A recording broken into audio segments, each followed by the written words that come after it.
안녕하세요. 사연에 빠지다의 DJ 민영입니다. 오늘 사연자는 아무리 자식에게 잘해봐야 나이 들면 뒷방 늙은이 되는 건 시간 문제구나. 이런 사실을 뼈저리게 느꼈다는데요. 과연 어떤 사연인지 들어보겠습니다. 오늘도 두 가지 사연 준비되어 있는데요. 끝까지 들어주실 거죠? 그럼 오늘의 사연 바로 시작해볼게요. 구독과 좋아요 잊지 말고 꾹 눌러주세요.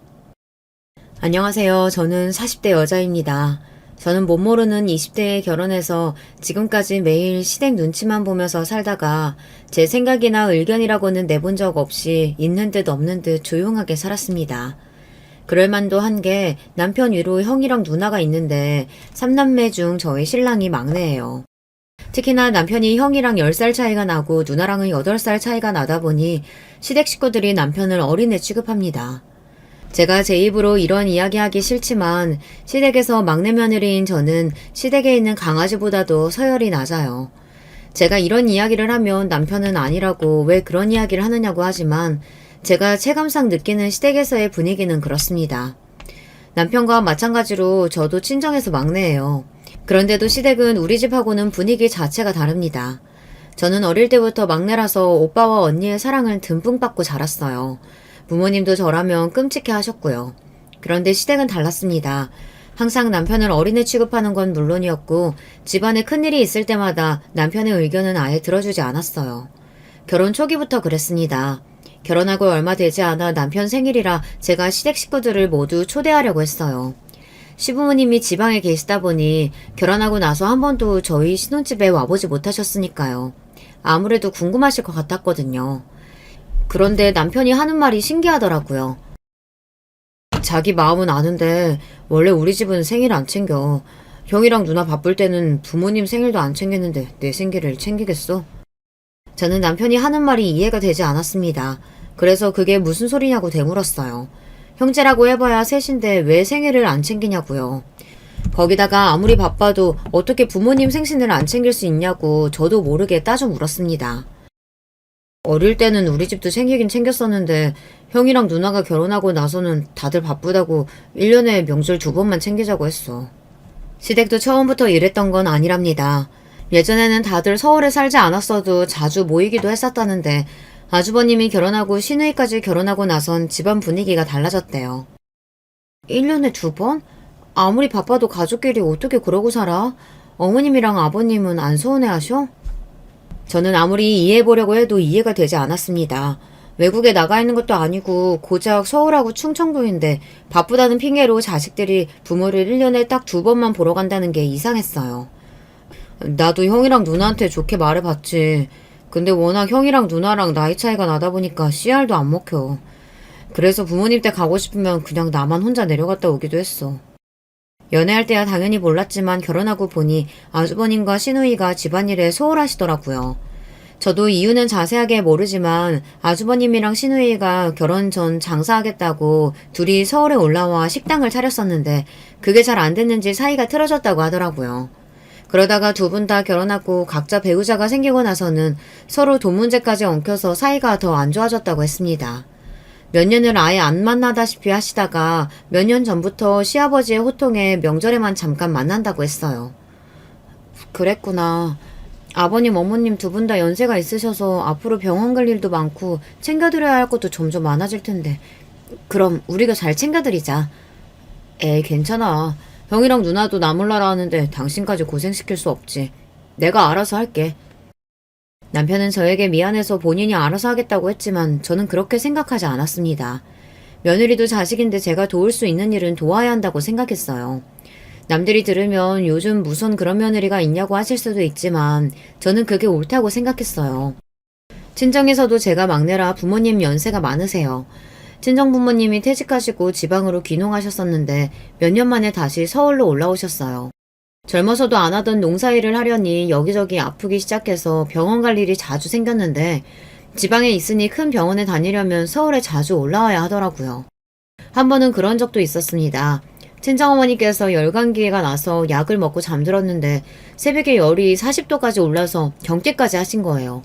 옆에 계시던 친정아버지가 당황해서 곧바로 119에 연락을 했는데도 주변에 큰 병원이 없어서 큰일 날 뻔한 적도 있었어요. 그때 친정부모님은 실컷하고 놀라셔서 바로 시골집을 처분하고 서울로 다시 올라오셨어요. 그때 일을 겪고 나니 어르신들도 연세가 들고 나면 자식들의 보살핌이 꼭 필요하구나 라는 생각이 들더라고요. 병원도 병원이지만 요즘은 다 디지털 시대다 보니 어디를 가나 핸드폰을 필요로 하고 주문조차도 기계로 해야 하잖아요. 자식이 아니면 누가 어르신들을 도와주겠어요. 아주버님이나 시누이도 나이가 많으니 저와 남편이 하는 게 맞는다고 생각했어요. 남편의 부모님이면 제 부모님이나 마찬가지니 말로만 하지 말고 알아서 잘 챙겨드려야지 마음먹었습니다. 그런데 시댁 분위기는 제가 생각한 것보다 더 심각했어요. 남편 말이 농담인 줄 알았는데 정말로 명절이 아니면 식구들끼리 연락도 잘 안 하더라고요. 남편은 그렇지 않아요. 가족들과 자주 어울리고 부모님도 자주 만나러 가고 싶어서 아주버님과 시누이 사이를 풀어보려고 했는데 잘 안 된다고 하더라고요. 나이도 어리고 막내다 보니 남편이 아주버님이나 시누이에게 이야기를 해도 둘 다 듣지도 않을 뿐더러 시부모님도 자식들 사이가 돈 때문에 안 좋아지게 된 꼴을 보기 싫다고 와서 싸울 바에야 차라리 오지 말라고 하시나 보더라고요. 그랬으니 동생 생일 같은 건 당연히 관심이 없었죠. 저는 아무리 그래도 결혼하고 처음 맞이하는 남편 생일인데 이대로 넘어가기 아쉬워서 제가 따로 시누이에게 먼저 연락을 드렸습니다. 남편 생일 겸 집들이를 하려고 하는데 시간이 언제쯤 괜찮으신가 해서요. 그런데 시누이의 반응이 놀라웠습니다. 올케는 젊어서 그런가? 사는 게 마냥 신이 나는가 봐. 근데 어쩌지? 난 아니야. 이 나이까지 먹고 살겠다고 바등바등 아주 생일이고 뭐고 그런 거 챙길 여유 없어. 저는 집안에 새로 들어온 일원으로서 가족들과 가깝게 지내보려고 노력한 건데 뭔가 굉장히 잘못한 기분이 들었습니다. 그냥 가족들끼리 모여서 밥이나 한 끼 먹으려고 하는 거니까 아무 부담 갖지 마시고 편하게 놀러 오세요. 저는 한 번 더 용기를 가지고 시누이에게 이야기했습니다.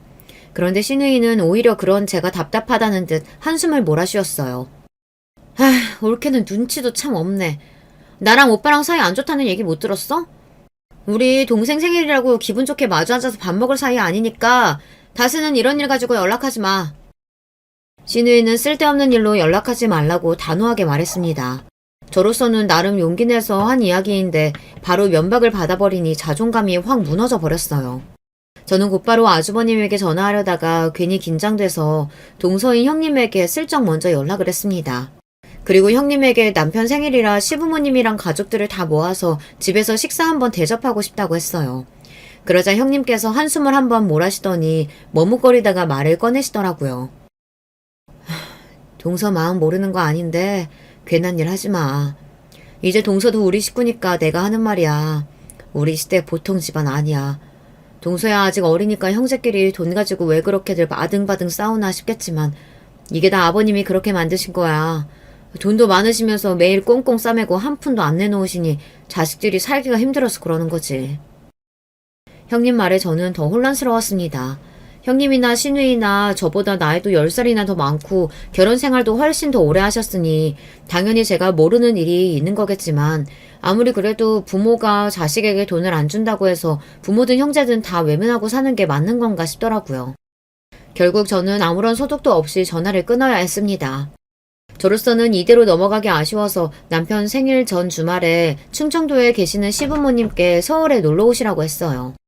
아주버님이나 시누이는 제가 무슨 말을 해도 만날 생각이 없으시니 시부모님만이라도 초대해서 시간을 보내려고요. 남편 생일은 즐겁게 잘 보냈습니다. 시부모님도 너무 좋아하셨어요. 특히나 시아버지께서 제가 준비한 식사도 맛있게 드시고 저에게 고맙다고까지 하셨습니다. 서울에 자식이 셋이나 있어도 서울 구경하기가 어려웠는데 우리 막내 며느리가 들어오니 내가 서울 구경도 하고 너무 좋네. 그러게 집도 너무 깨끗하게 잘 꾸며놨고 음식도 맛있다. 우리 아들이 무슨 복이 있어서 이렇게 예쁘고 싹싹한 아내를 얻었을꼬. 남편이 늦둥이다 보니 시부모님께서 연세가 많으세요. 그래서 그런지 남편보다 어린 저를 더 귀엽게 생각해 주시더라고요. 시부모님은 주말 내내 저와 남편과 서울에서 시간을 보내시고는 일요일 저녁 버스로 댁으로 돌아가셨습니다. 그런데 그날 늦은 저녁 생각지도 못한 전화를 받았습니다. 바로 시누이였어요. 시누이는 늦은 시간에 남편도 아닌 저에게 전화해서 어이없는 소리를 했습니다.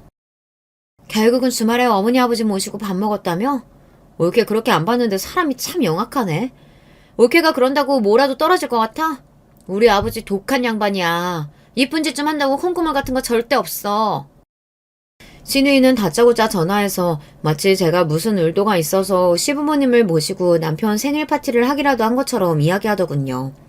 저도 그날은 신우이의 무례함에 기분이 상해서 가만히 있을 수가 없었습니다.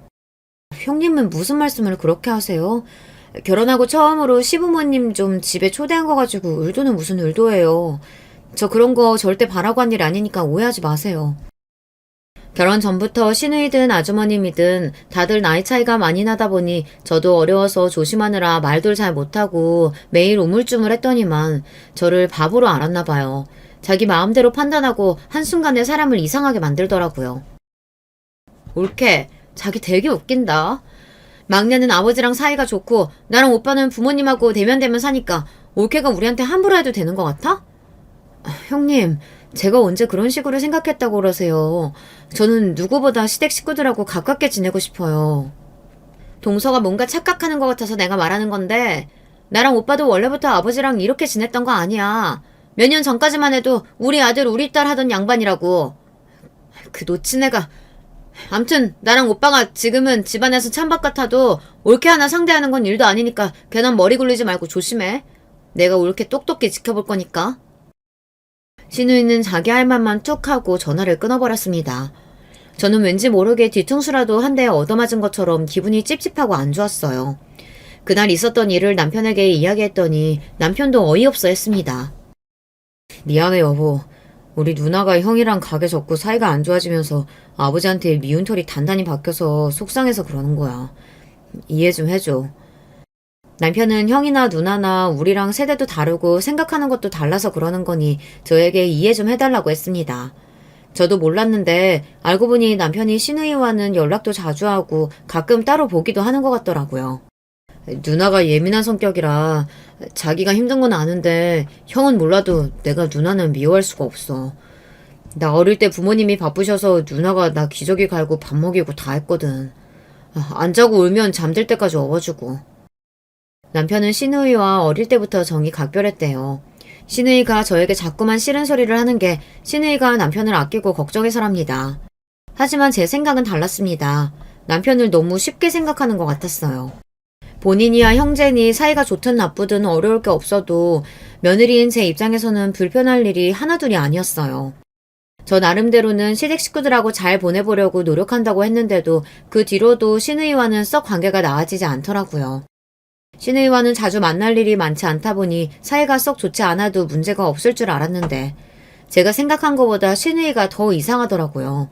사람 괴롭히는 방법도 참 여러 가지인 게 시누이는 툭하면 저에게 전화해서 아주버님이나 형님 욕을 하는 것도 모자라 명절이 다가오면 제게 전화해서 명절 계획 같은 걸 물었어요.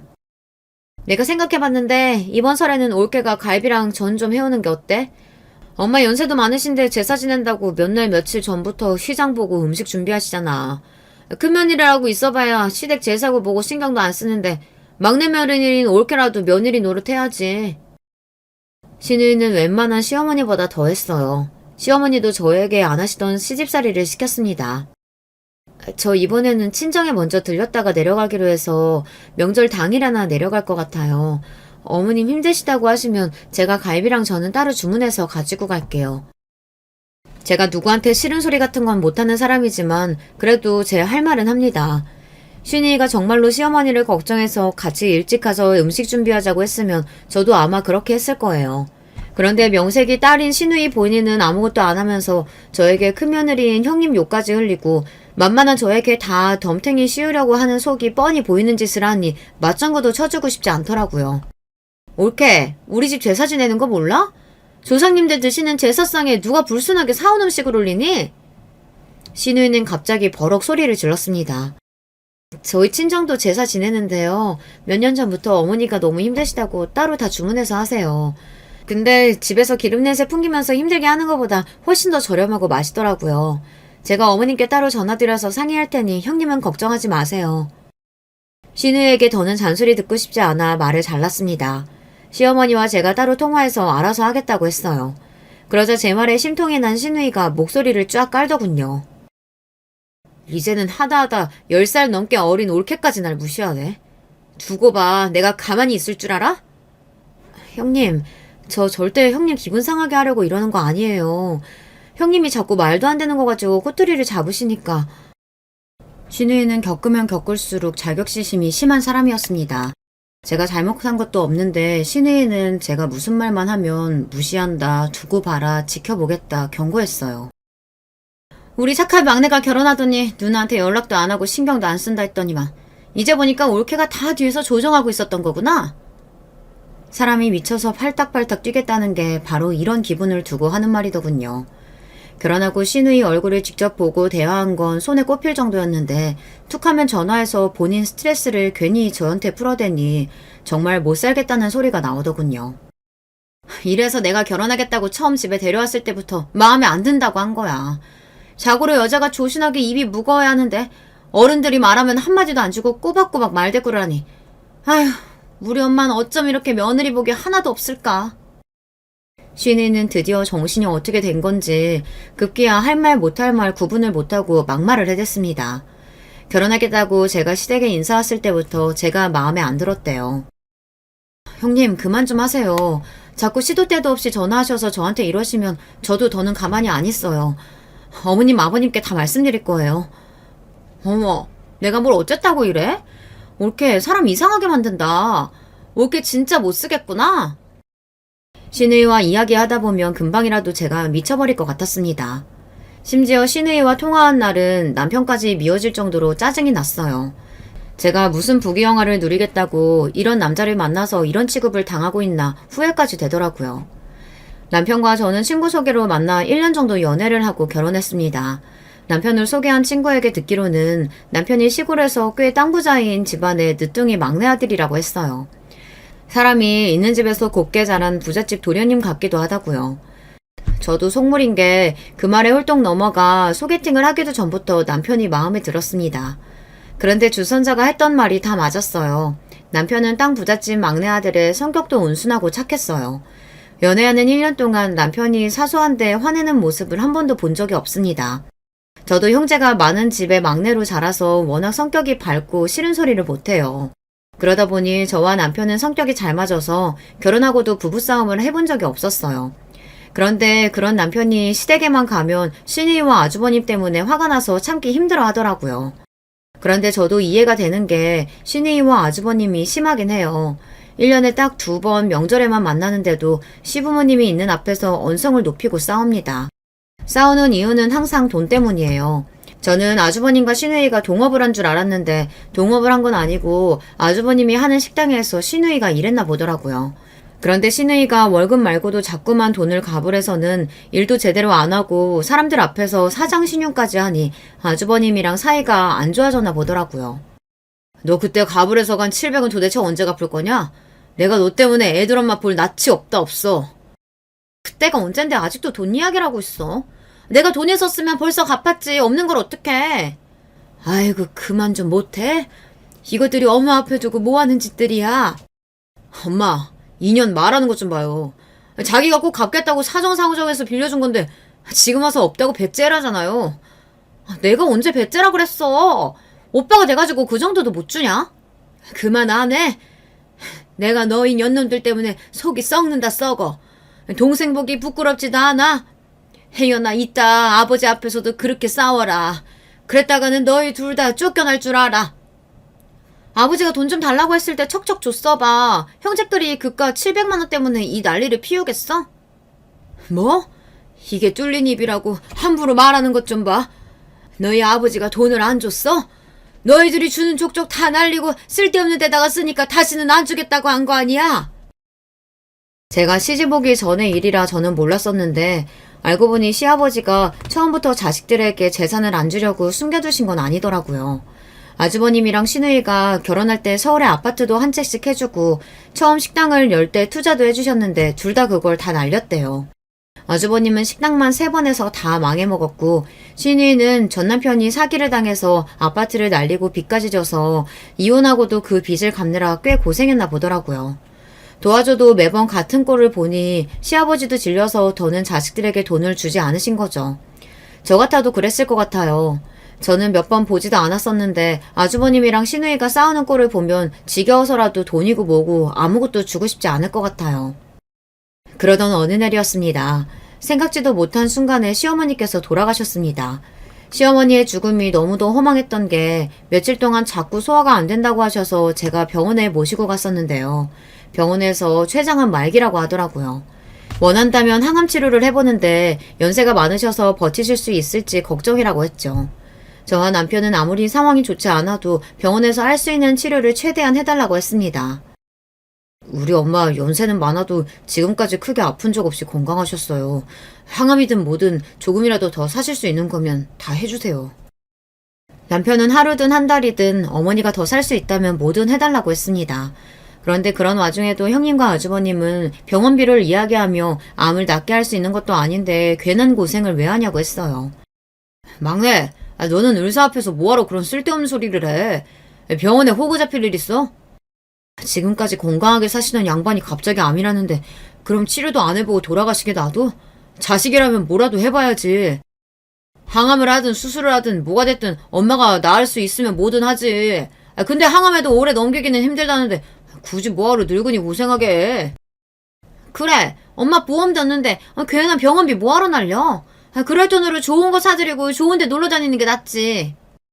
그렇다고 시댁이 없는 집도 아니에요. 아무리 시골이라도 시아버지께서 땅도 많고 재산도 꽤 있습니다. 그런데도 자식들이 어머니 병원비 가지고 벌벌 따니 며느리인 제가 봐도 꼴보기 싫더라고요. 돈도 돈이지만 그래도 화환 받으면 암이 작아질 수도 있다는데 해보는 게 좋지 않을까요? 올케가 뭘 한다고 우리 집이래 나서. 우리 엄마는 딸인 내가 잘 알아. 병원 가는 거 싫어서 웬만큼 아파도 약국에서 약만 사다 먹고 마는 양반인데 죽을 때까지 병원 신세 지게 해서 좋을 게 뭐가 있어? 저는 남편 앞에서는 시어머니께서 병원에 가는 걸 누구보다 싫어하셔서 하는 일이라고 했지만 아주버님이랑 형님이 시어머니가 본격적으로 항암 시작하면 본인들이 신경 써서 할 일이 많아지고 돈도 들어가니 항암을 하지 않겠다고 하는 걸 알고 있습니다. 저나 남편이 백날 이야기해봐야 들어주지 않을 게 뻔하니 저와 남편은 더 이야기하지 않았어요. 원래 시댁에서 저와 남편의 의견은 씨알도 먹히지 않으니까요. 아주버님과 형님은 의사에게 진통제나 처방해달라고 했습니다. 정말 가스로웠어요. 제 앞에서는 시어머니를 챙기라고 효녀인 척 그렇게 하더니만 어머니께서 말도 잘 못하시고 힘들어하시는데도 눈 하나 깜짝 안 하고 더는 치료를 안 하겠다고 하더라고요. 저는 서울에 올라오고 나서도 마음이 좋지 않아 아무래도 안 되겠다 싶었습니다. 그래서 남편에게 말했어요. 우리가 서울로 모시고 와서 항암 받게 해드리자고요. 남편도 내내 마음에 걸렸는지 그렇게 하자고 했습니다. 그런데 항암 날짜를 일주일 남기고 시어머니께서 돌아가셨어요. 그때의 충격은 말로 다 표현할 수가 없습니다. 언제나 저에게 다정하고 자상했던 시어머니께서 암 판정을 받은 지 한 달도 채 되지 않아 돌아가신 거예요. 저와 남편은 이 모든 상황이 믿기지 않았어요. 그리고 너무도 후회됐습니다.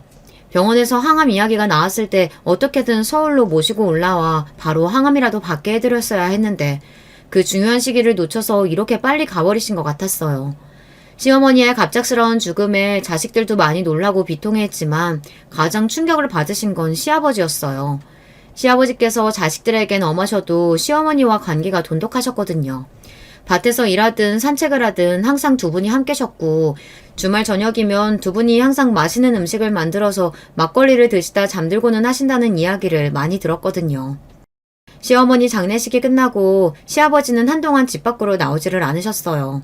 자식들도 없는 동네에서 혼자 어떻게 지내실지 걱정돼서 저와 남편이 주말마다 자주 내려가 보았지만 시아버지는 좀처럼 나아지지 않으셨습니다. 식사하시라고 해도 반도 못 드시고 수저를 내려놓으셨어요. 말도 거의 하지 않으셨고요. 이러다가 정말 병이라도 나실 것 같아 저와 남편은 어떻게 하면 좋을지 고민했어요. 그러던 중 생각지도 못한 일이 벌어졌습니다. 시아버지께서 땅을 팔아 자식들에게 나눠주시겠다고 하셨어요. 그리고 서울로 거처를 옮기겠다고 하셨죠. 저와 남편이 서울로 올라오시는 게 어떤 애냐고 물었을 땐 절대 이 집을 안 떠나겠다고 하시더니 어떤 심경의 변화로 땅까지 팔고 서울로 올라오시겠다고 하신 건지 저와 남편은 의아했습니다. 분명 앞으로 무슨 일이 있어도 자식들에게 한 푼도 물려주지 않겠다고 하셨는데 무슨 일인가 싶었죠. 그런데 알고 보니 시아버지께서 갑자기 달라지신 게 아주버님과 시누이가 다녀간 이유라고 하더라고요. 아주버님이랑 시누이도 시아버지가 걱정되긴 했는지 둘이 같이 와서 시아버지 밥도 사드리고 하룻밤도 자고 갔나 보더라고요. 그러던 어느 날이었습니다. 서울에 시아버지께서 다니시는 한방병원이 있어서 한 달에 한 번씩 서울에 올라오세요. 그럴 때면 저나 남편이 터미널로 모시러 갑니다. 며칠 뒤면 병원에 오시는 날이라 몇 시 버스를 타고 오시려나 궁금해서 제가 시아버지께 연락을 드렸었는데요. 전화를 안 받으시더라고요. 처음엔 또 어디 놀러 가시면서 핸드폰을 안 가져갔나 보다 했는데 저녁 시간이 지날 때까지 연락이 없으시더라고요. 저는 걱정이 돼서 다시 한번 전화를 드렸습니다. 그런데 저녁 8시가 넘어갔는데도 전화를 안 받으시더라고요. 아무래도 이상하다 싶어 시아버지 댁 CCTV를 확인했습니다. 시아버지께서 그 큰 집에 혼자 사시다 보니 걱정돼서 남편이 설치를 했거든요. 그런데 놀랍게도 집안 어디에도 시아버지의 모습이 보이질 않았습니다. 저녁 6시면 무슨 일이 있어도 집에 들어와 식사하시는 분인데 도대체 무슨 일인가 싶었죠. 그런데 CCTV 영상에 이상한 게 찍혔습니다. 마당 한편에 누가 누워있는 게 보이더군요. 화면을 확대해 확인해보니 바닥에 누워있는 사람은 다름 아닌 시아버지였습니다. 저는 너무 놀라서 곧바로 시아버지 댁 근처의 파출소에 연락해서 도움을 청하고 그 길로 남편과 시아버지 댁으로 내려가던 길이었어요. 그런데 시댁으로 내려가던 중 파출소에서 연락이 왔습니다. 시아버지께서 응급실로 가던 중 다행히 정신을 차리셔서 현재 병원에 도착해 계시다고요. 보호자분은 언제 도착하시냐 그래서 곧 도착한다고 이야기를 할 참이었죠. 그런데 그때였어요. 옆에 계시던 시아버지께서 경찰관의 전화를 빼서 받았습니다. 나 지금 당장 김 원장네 병원으로 옮길 거니까 너희들이 나 좀 서울로 데려가라. 시아버지는 다짜고짜 서울에 다니는 한방병원으로 데려가 달라고 하셨어요. 저희는 갑자기 쓰러지셨으니 병원에서 이것저것 검사를 해봐야 한다고 했지만 시아버지는 무조건 가겠다고 하셨습니다. 저와 남편이 검사부터 하고 가자고 했지만 시아버지는 완강했습니다. 내 병은 내가 잘 알아. 김 원장네 병원 가면 알아서 해줄 거야. 잔말 말고 그 병원에 데려다줘.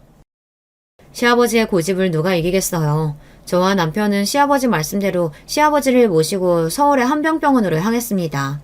시아버지께서 진작 원장님과 따로 통화하셨는지 병원에 도착하자마자 바로 입원 준비를 해두셨더라고요. 시아버지 입원 수속을 마치고 나서야 정신이 나서 그제야 아주버님과 시누이에게도 연락했습니다. 그런데 두 분 다 누가 형제 아니랄까봐 반응이 아주 똑같더군요. 아니 죄수씨, 서울까지 올라가는 동안은 뭘 하다가 이제 와서 전화를 해요. 그리고 연세도 많은 양반이 갑자기 쓰러졌다는데 제대로 검사도 안 하고 무작정 서울로 모시고 오면 돼요? 그러게. 노친네 병원에 갑자기 입원하면 누구더러 돌보라고 대책도 없이 병원부터 입원시켰대. 시아버지께서 입원하신 한방병원이 아주버님 댁에서 가까워요. 그래서 그런지 아주버님과 형님 본인들에게 귀찮은 일이 생길까봐 그러는지 짜증부터 냈습니다. 아주머님도 아버님 성격 아시잖아요. 무작정 서울로 가자고 하는데 저희가 어떻게 말려요. 시누이도 마찬가지였습니다. 본인들은 일주일에 한 번도 시아버지께 안부 전화도 잘 안 해서 쓰러지신 것도 모르고 있었으면서 오히려 저에게 연락을 빨리 안 했다고 짜증을 내더라고요. 아버지는 갑자기 왜 쓰러지신 거라는데 병원에선 뭐래? 아버지께서 우리 걱정할까봐 말을 안 하셨는데 얼마 전부터 자꾸 손이 떨리고 머리도 어지럽고 앉았다 일어날 때 다리에 힘도 잘 안 들어가셔서 병원에서 검사하셨대요. 그런데 병원에서 뇌졸중 증상이 있다고 했다나 봐요. 당시에는 심각하지 않아서 약만 받아왔는데 오늘 오전에 밭 좀 보러 나가시다 갑자기 어지러워서 바닥에 주저앉았는데 그대로 쓰러지셨다고 하더라고요. 그랬습니다. 시아버지는 몇 달 전부터 몸에 이상을 느끼고 서울에 올라왔을 때 검사를 받으시긴 했나 봐요. 약만 먹으면 증상이 좋아질 줄 알았는데 연세도 있으시고 혼자 지내시며 식사도 잘 안 하시고 약주만 드시니 건강이 악화되나 보더라고요. 뭐? 뇌졸중? 어머, 우리 아버지 어떡해? 올케는 매일 아버지 모시고 병원 다니면서 그렇게 생색을 내더니 우리 아버지 아픈 것도 몰랐던 거야? 또 시작이었습니다. 시누이는 시아버지께서 아픈 걸 몰랐냐며 저에게 따져 물었습니다. 시누이의 행동에 기가 차고 어이가 없어서 웃음이 다 튀어나왔어요. 형님, 저도 며느리지만 형님은 딸이에요. 형님이 모르는 걸 제가 어떻게 알아요? 시누이 성격을 모르는 것도 아닌데 저도 괜히 시누이와 실랑이 하고 싶지 않았습니다. 하지만 시댁에 무슨 일이 생겼다 하면 만만한 저에게 지랄을 하니 저는 받아주고 싶지 않았어요. 그렇게 시아버지의 입원 생활이 시작됐습니다. 처음엔 금방 회복하시고 퇴원하실 줄 알았는데 생각보다 시일이 길어졌어요. 문제는 입원해 있는 기간이 길어질수록 시아버지의 상태가 좋지 않았다는 겁니다. 입원한 지 2주가 지났을 때예요. 병원에서 급하게 연락이 왔는데 시아버지께서 상태가 너무 좋지 않으니 가족들이 오셔야 한다고 했죠. 저와 남편이 며칠 전 주말 갔을 때만 해도 눈을 맞추고 대화도 나눴는데 며칠 새에 잘 걷지도 못하시고 눈만 깜빡거리고 계시더라고요. 불러도 대답도 안 하시고 가족들도 하나도 못 알아보고 멍하니 허공만 바라보고 계셨어요. 우리 아버지 갑자기 왜 이래요? 왜 날 알아보지도 못하고 눈도 제대로 못 뜨는 건데? 며칠 사이 급격하게 변한 시아버지의 상태에 가족들 모두는 충격에 빠지고 말았습니다. 병원에 입원할 때까지만 해도 말씀도 하시고 가족들에게도 말도 했었는데 며칠 사이 눈도 잘 못 뜨는 건 물론이고 자식들 얼굴도 알아보지 못했어요. 중풍도 중풍인데 뇌경색 증상도 있고 환자분 연세도 있어서 그런지 진행이 빠르네요. 증상이 빠르다뇨? 그러면 아버지 이러시는 게 일시적인 게 아니라 앞으로 더 심해질 거란 얘기예요? 네, 지난 2주 동안 여러 가지 치료를 진행했는데 효과가 거의 미비하다고 보셔야 돼요. 아마 환자분은 빠른 시일 내에 누워만 계시게 될 겁니다. 연세가 많으셔서 더 이상의 치료는 의미가 없을 거라는 원장 선생님의 극단적인 이야기에 남편은 어지러운지 몸을 비틀거렸습니다. 남편의 그런 모습을 처음 본 저도 놀라서 얼른 남편을 부축했어요. 원장님, 저희 아버지 잘 아시잖아요. 갑자기 이렇게 쓰러지실 분이 아니에요. 제발 좀 도와주세요. 남편은 인정할 수 없다며 원장에게 도와달라고 애원했습니다. 저도 잘 알죠. 이 연세까지 운동도 열심히 하시면서 관리 잘 하신 거예요. 하지만 저도 더는 할 수 있는 일이 없네요. 죄송합니다. 바로 얼마 전까지만 해도 시아버지는 80이 넘은 연세에도 새벽이면 일어나서 동네 한 바퀴 산책하시고 가까운 거리는 자전거를 타고 다니실 정도로 건강하셨어요. 그랬던 분이 하루아침에 저렇게 달라지시니 가족들 모두가 당황스러웠습니다. 남편이 끝까지 원장 선생님에게 방법이 없냐고 조르자 몸에 자극을 주는 도수치료는 계속 받을 수 있는데 아마 크게 효과는 없을 거라고 했어요. 그거라도 해주세요. 아버지 전처럼은 아니더라도 자식들 이름은 부를 수 있게 해주실 수 있잖아요. 눈물까지 흘리며 어쩔 줄 몰라 하는 남편을 저는 애써 위로했습니다. 시어머니께서 돌아가셨을 때도 남편은 실신할 정도로 충격을 받았었어요. 저는 혹여나 남편이 또 쓰러지기라도 할까봐 걱정됐습니다. 시아버지에 대한 걱정도 잠시 현실적인 문제에 직면했습니다. 그럼 도수치료라도 더 해보겠다고 원장이 말을 하고 병실을 나가자 간호사가 들어왔어요. 입원 시일이 길어져서 중간 정산을 해야 한다고 하더라고요. 그런데 그때 아주버님도 시누이도 아무도 대답을 안 하고 우물쭈물하고 있었어요. 아주버님도 시누이도 변한 게 하나도 없었습니다. 시아버지의 재산을 받겠다고 알랑방귀 낄 때는 언제고 이제와 시아버지 병원비는 아까운가 봐요. 저는 그 꼴이 너무 보기 싫어서 그냥 제가 간호사를 따라 나갔습니다. 병원비는 제가 결제했어요. 그런데 여기서 끝이 아니었어요. 병원비를 중간 정산하고 병실에 돌아와 보니 가관도 이런 가관이 없었습니다. 어차피 더 치료해봐야 더 달라질 것도 없다는데 뭐하러 병원에 계시게 그냥 퇴원시키자. 그래, 아버지 보험도 없는데 한방병원 1인실이 말이 되니? 그냥 오늘 바로 퇴원시켜서 오빠가 모시고 가. 어머, 고모, 그게 무슨 소리예요? 우리가 아버님을 왜 모시고 가요? 그럼 누가 모시고 가요? 오빠네가 여기서 제일 가깝고 재산도 제일 많이 받아가 놓고. 많이 받기는 너랑 나랑 그래봐야 얼마 차이 나지도 않는데 그게 말이 되냐? 그리고 너 김 원장이 하는 소리 못 들었어? 앞으로 누워서만 생활하게 되실 거라는데 집에 어떻게 데려가? 당장 요양원부터 알아봐야지. 하긴 앞으로 가만히 누워서 똥만 싸고 먹기만 할 텐데 요양원이 딱이긴 하지. 병실에 시아버지께서 버젓이 누워 계신 앞에서 아주버님은 무조건 요양원에 보내겠다는 말을 했어요. 저는 순간 온몸에 소름이 돋는 것 같더군요. 바로 얼마 전까지 시아버지께서 가지고 계신 땅을 물려받겠다고 알랑방귀 낄 때는 언제고 시아버지께서 정신마저 온전치 않다고 하자마자 곧바로 태도가 달라지더군요. 병실 좁고 냄새나서 답답해 죽겠어. 도대체 언제까지 여기서 이야기할 거야? 어차피 요양원 알아보기로 결정 다 한 거니까 그만 집에 좀 가자. 그래. 간병인도 있는데 우리가 여기서 백날 이야기해봐야 뭐해. 나랑 애들 엄마가 바로 요양원 알아보고 비용 이야기해 줄 테니까 다음 달부터 알아서들 3분의 1씩 다 내. 어머, 이게 다 무슨 소리야? 오빠가 장남이라고 땅은 제일 많이 받아갔잖아. 그럼 당연히 요양원비는 오빠가 내야지. 뭐?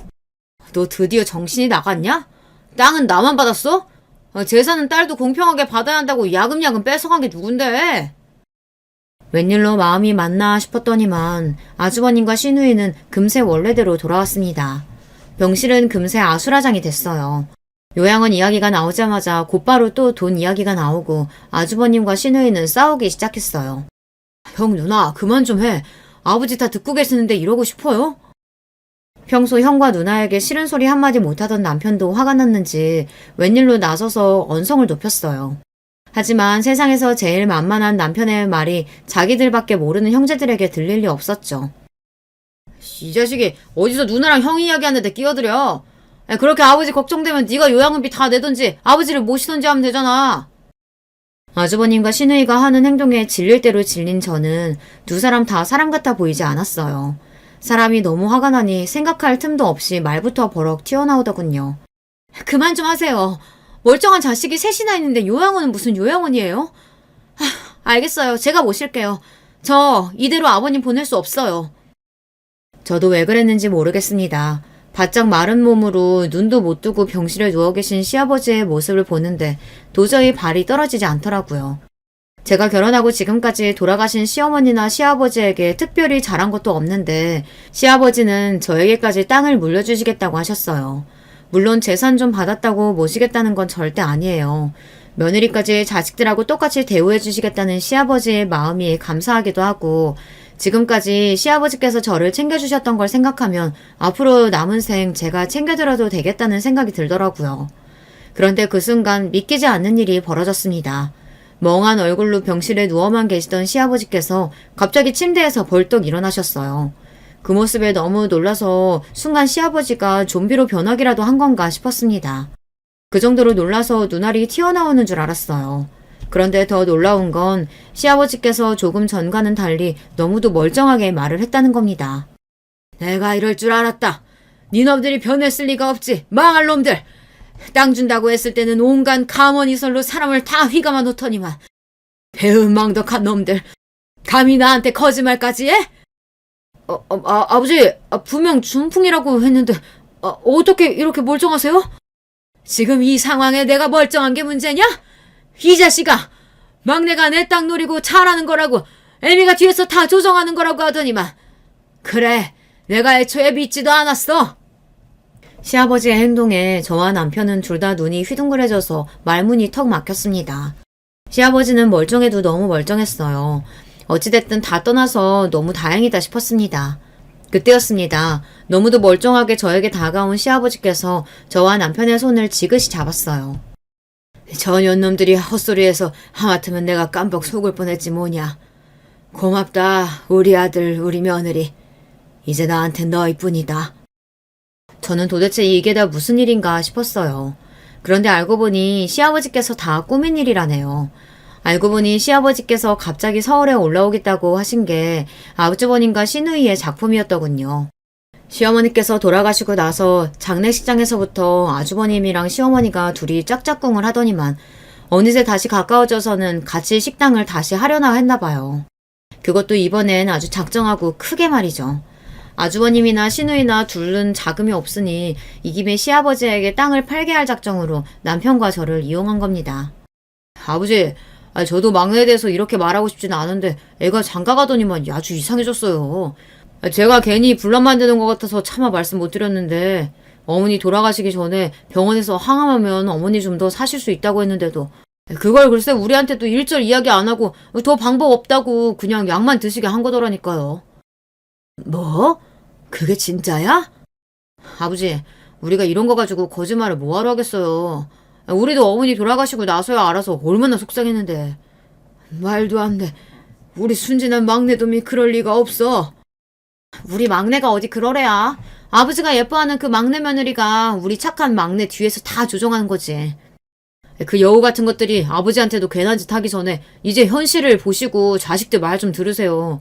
이참에 시골집이며 땅 다 팔고 서울로 올라와서 자식들 곁에 사시면 아버지도 좋잖아요. 그래요. 자식들이 다 서울 사는데 아버지 연세에 어떻게 혼자 살아. 제가 우리 집 근처에 좋은 집으로 알아볼 테니까 걱정하지 말고 서울 올라오세요. 시누이와 아주버님은 본인들이 한 짓을 저에게 덤탱이 씌운 것도 모자라서 시아버지의 재산까지 노리고 서울로 모셔오겠다고 한 겁니다. 다시 생각해도 사람 같지 않아요. 남도 아니고 가족을 상대로 어떻게 저럴 수가 있을까요? 시아버지도 자식이 둘이나 작당하고 말을 하니 그때까지는 당신이 정말 저를 잘못 본 건가 싶으셨답니다. 그래서 계획을 세우신 거예요.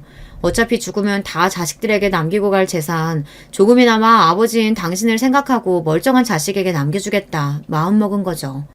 그래서 이런 말도 안 되는 일을 꾸미신 거예요. 평소에 친분이 있던 한방병원 원장님께 부탁해서 본인이 중풍에 걸려 쓰러진 것처럼 연기하신 겁니다. 본인이 손 하나 까딱 못하고 정신도 없이 누워만 있으면 자식들이 어떻게 하는지 지켜보신 거죠. 진실을 모두 알게 된 시아버지는 그날로 아주버님과 시누이에게 주기로 했던 땅과 재산을 모두 다시 빼앗았습니다. 너희는 내가 오늘 당장 죽어도 내 돈 10원 한 장 못 가져가니까 그렇게 알아. 아버지 왜 그러세요? 제가 잘못했어요. 한 번만 용서해 주세요. 이거 제 생각 아니에요. 순자 전현이 이렇게 하자고 한 거예요. 뭐야? 내가 언제? 아버지 저 새끼 다 말 뻥이에요. 아버지 제 맘 아시죠? 아주버님과 시누이는 끝까지 가관이었습니다. 50을 훌쩍 넘긴 나이에 도대체 뭐 하는 것인지 모르겠어요. 그날 이후 시댁에는 많은 변화가 있었습니다. 시아버지께서는 모두 다 정리하고 서울로 올라오셨어요. 저와 남편은 저희가 모시겠다고 했는데도 시아버지는 한사코 거절하셨습니다. 너희 시어머니 돌아가셨을 때 이미 우리나라에서 제일 좋다는 실버타운 계약해뒀다. 내가 돈 있는데 뭐하러 며느리 눈치 보며 사니? 시아버지는 끝까지 대단하신 분이었어요. 그리고 실버타운에서 지낼 돈만 남기시고 나머지 재산을 모두 다 막내인 저와 남편 그리고 아이들에게 남기셨습니다. 단 시아버지께서 돌아가시고 나서도 시어머니와 당신의 제사를 누구보다 상다리 휘어지게 차려달라고 하셨어요. 현재 시아버지는 실버타운에 입주해 잘 지내고 계세요. 저와 남편은 시아버지께 물려받은 재산으로 근처에 건물을 올렸습니다. 사람이 참 오래 살고 볼 일이에요. 제가 서울에 건물이 생길 줄 어떻게 알았겠어요. 물론 아주버님과 시누이는 아직도 포기를 못하고 매일같이 실버타운에 드나든다네요. 조금이라도 좋으니 시아버지께 재산을 달라고요. 시아버지는 아예 실버타운 근처에는 오지도 말라며 자꾸 귀찮게 하면 지금 사는 집까지 뺏겠다고 엄포를 놓으셨대요. 물론 저나 남편에게도 연락이 와요. 어느 날은 미안하다, 용서해달라, 아버님께 잘 이야기해서 재산 좀 나눠달라. 그럴 때면 마음 약한 남편은 마음이 흔들립니다. 자기가 받은 재산이라도 형과 누나에게 나눠줘야 하는 거 아니냐고요. 하지만 그러다 또 어떤 날에는 전화를 받자마자 소리를 지르기도 합니다. 본인 아버지 재산이니 당장 내놓으라고요. 네가 뭔데 나도 못 받는 재산을 네가 받아! 아버지 모시고 사는 것도 아니면서 양심이 있는 거야? 아무 때나 전화해서 저에게 막말을 퍼붓는 시누이가 남편도 이제는 질리는지 제 핸드폰을 뺏어받아 남편이 대신 시누이에게 소리를 질러줍니다. 누나야말로 양심이 있냐? 그런 짓까지 버려놓고 어떻게 우리한테 전화할 수가 있어? 자꾸 이러면 아버지한테 말해서 누나 집까지 뺏을 거니까 다시는 전화하지 마. 남편처럼 마음 약한 사람이 진심으로 한 이야기는 아니겠지만 그래도 그날 이후에는 시누이에게 연락이 오지 않았어요. 저러다 또 속이 뒤틀리면 저에게 전화하겠지만 상관없습니다. 저는 이제 그러려니 해요. 정신 나간 사람들과 더 이야기해봐야 뭐 하겠어요. 저는 저대로 잘 먹고 잘 살면 그만이죠. 저는 끝까지 제 재산 지키면서 행복하게 살 거예요. 끝까지 제 이야기 들어주셔서 감사합니다. 여러분의 가정에는 항상 행복한 일만 있으시길 바랄게요. 여러분 안녕하세요. 저는 현재 충정도에서 행복하게 사는 40대 후반 여자입니다. 요즘 날씨가 매우 덥죠. 친정 부모님이 시골에서 과수원을 크게 하고 있는데 일을 도우러 가면 더워서 땀이 계속 나오더라고요. 그래도 맛있는 과일을 보면 그렇게 뿌듯할 수가 없답니다. 저는 한동안 서울에서 살다가 얼마 전에 시골로 내려왔어요. 풍경을 보기만 해도 자연 속에 있다는 그 느낌 자체가 얼마나 좋은지 몰라요. 어렸을 때 시골에서 자라서 저는 도시보다 시골이 훨씬 더 좋답니다. 사실 우리 가족이 시골에서 살게 된 계기는 다 저 때문이에요. 원래는 아빠는 서울에서 일하던 회사원이었어요. 제 위로는 2살 차이 언니가 있고 제가 크게 아프기 전까지는 다 같이 서울에서 살았다고 하더라고요. 저는 너무 어릴 때가 잘 기억이 나지 않습니다. 제 인생의 오랜 기억은 거의 병원에서 있었던 기억들이에요. 엄마, 나 집에 가고 싶어. 병원 싫어. 아픈 것도 싫어. 나 집에 갈래. 언니랑 아빠도 보고 싶어. 응? 나 수술하는 것도 싫고 그냥 언니랑 피자 먹으러 가고 싶어. 나 집에 갈래. 보내줘.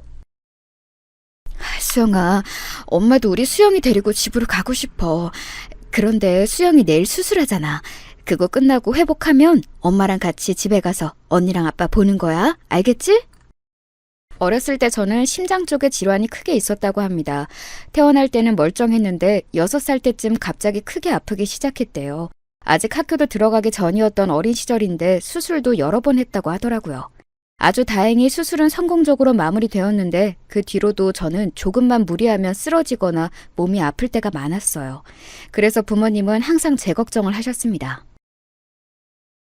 수영이 병원비 때문에 받은 대출이 너무 많아. 이걸 언제 다 갚지? 우리 지금 사는 이 집도 팔아야 할 것 같아. 당장 먹고 사는 게 문제야. 애들도 2명이라 들어가는 돈이 많잖아. 여보, 우리 그럼 시골로 내려가는 거 어때? 수영이 건강 문제만 봐도 도시보다 시골이 훨씬 좋잖아. 공기 좋은 곳에서 살면 수영이한테도 좋고 어머니 돌아가시면서 집이 비워져서 거기로 가도 되니까 돈도 아낄 수 있어. 무사히 수술이 끝난 것은 다행이었지만 제 병은 우리 집에 어마어마한 빚을 가져왔습니다.